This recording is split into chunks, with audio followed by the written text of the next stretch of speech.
Let me turn to Dr. Nizar Tobe, Syrian doctor and political activist based in the UK.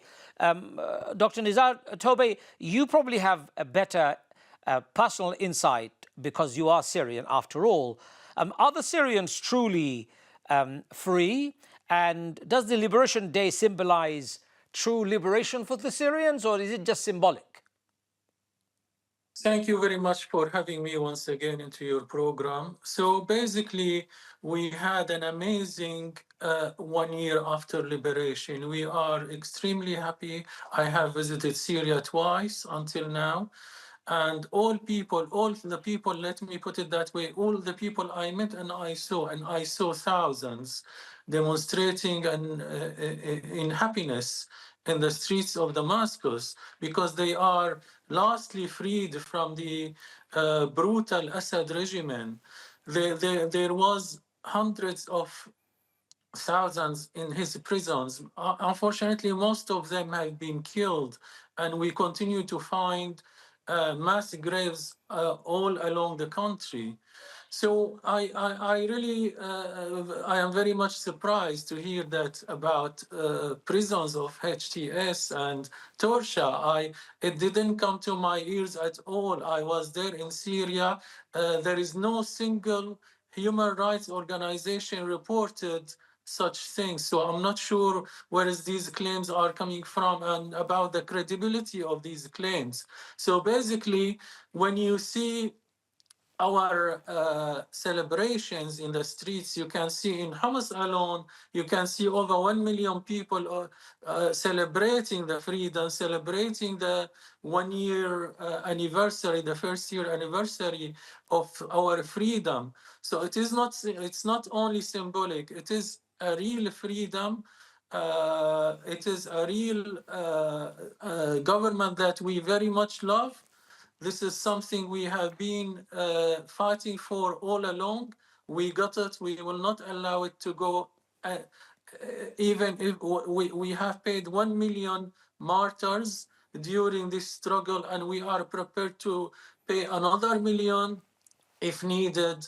But as long as we keep our freedom, But we have our the freedom. concept of freedom does come at a price. Obviously, you have paid a huge price. Millions have become homeless. Millions of people have been killed, and the brutality by which the Assad regime carried out its cleansing of opposition was just staggering. It was not even we didn't have enough vocabulary to describe some of the imageries that came out, especially by the help of Russian and the Iranians. But your country's territorial integrity isn't yet secure. You've got Israel on one side constantly coming in. You've got the Kurds in the north. You have still the remnants of Assad loyalists in the country. You still have Russia flexing its muscles in the coastal region. When you say you are free, actually you're not really free. You are confined into a small space, maybe the utopia of Damascus. But outside that, are you really free? Yes, we are, because it's not only the contiguous of Damascus and around it. It's not.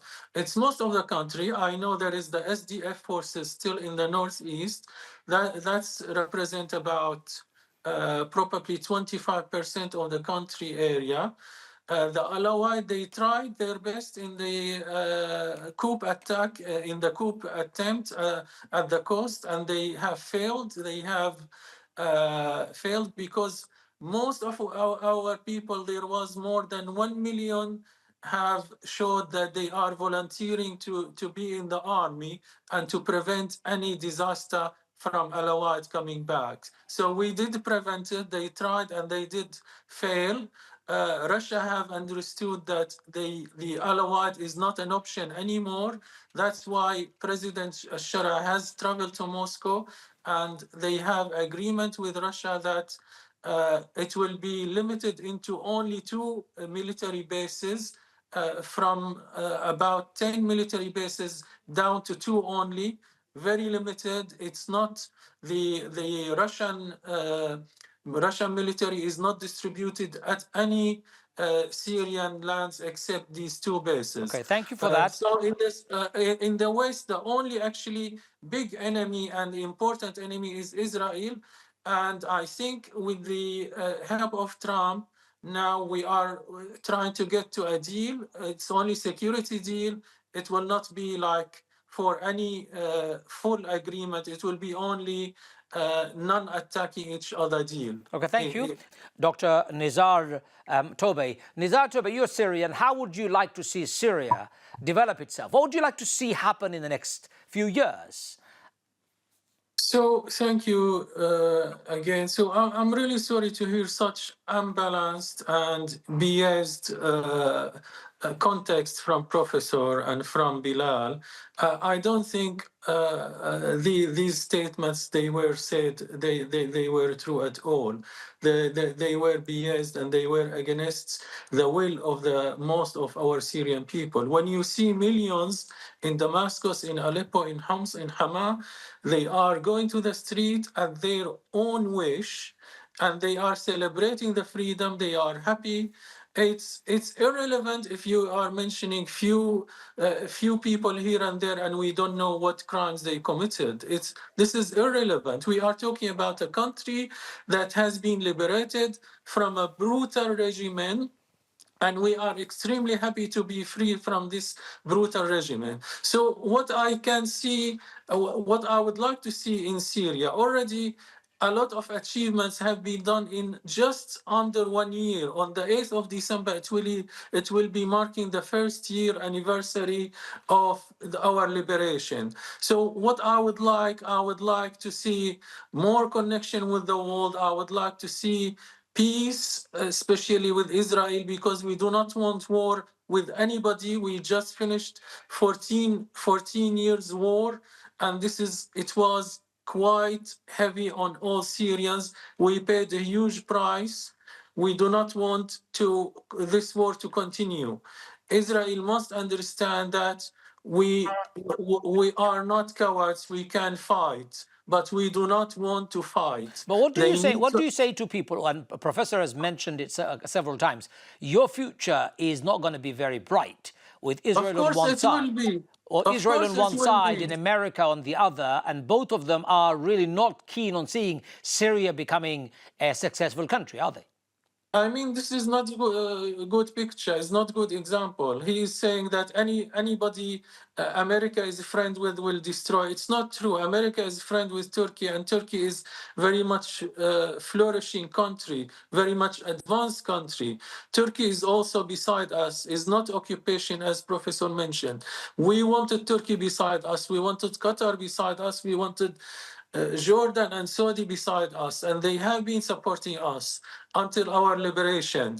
This is not occupation forces. But you This is are, our. but you are asking for neighboring butchers to support you. Saudi Arabia isn't very well known for its human rights record. America is very well known for invasion, for causing trouble around the world, causing instability and sleeping with rogue regimes, supplying them arms, enabling genocide of the Gazan people. You're asking for help from governments and support of neighboring countries that are not really democratic. They don't have good human rights records. People won't be looking very favorably at you if you're looking at their mercy.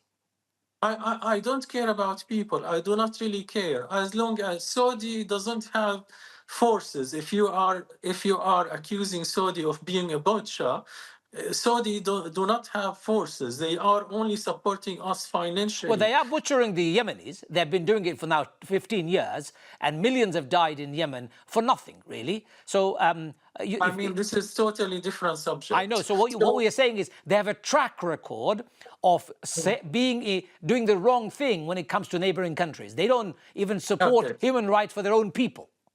Okay, so basically, there is no country that is pure like angels. Okay, there is no such country. It doesn't exist. It doesn't exist.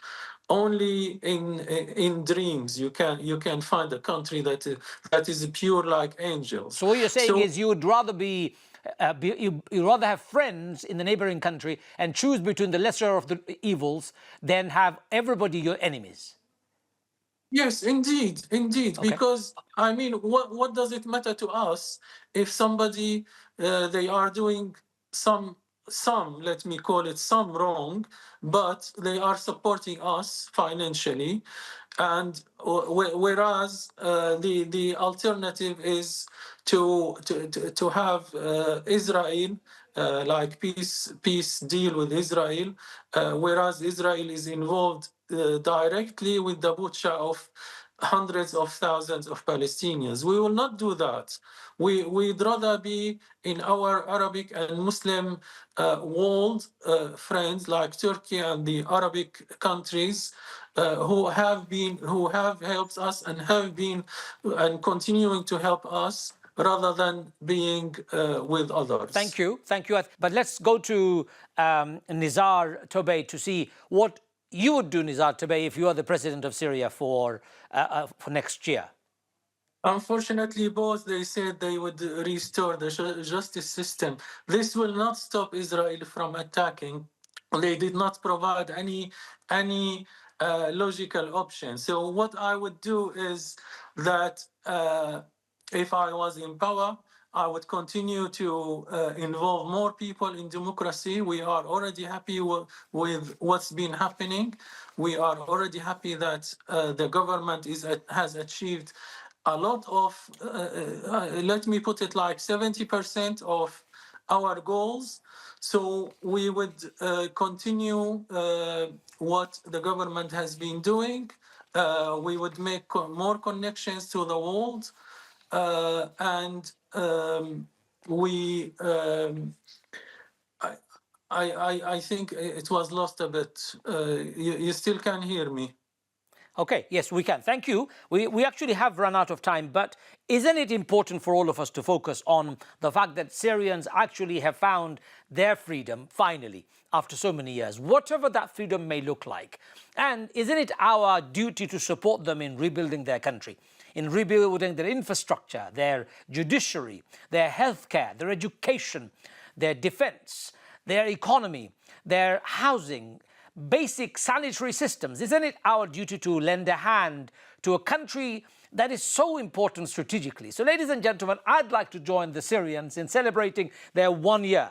And I'd like to offer my help and support, but I'm hoping that you will also do the same. Let's celebrate Syria's freedom, and let's hope and pray that Syria becomes a formidable country for the future. My sincere thanks to my guests, Dr.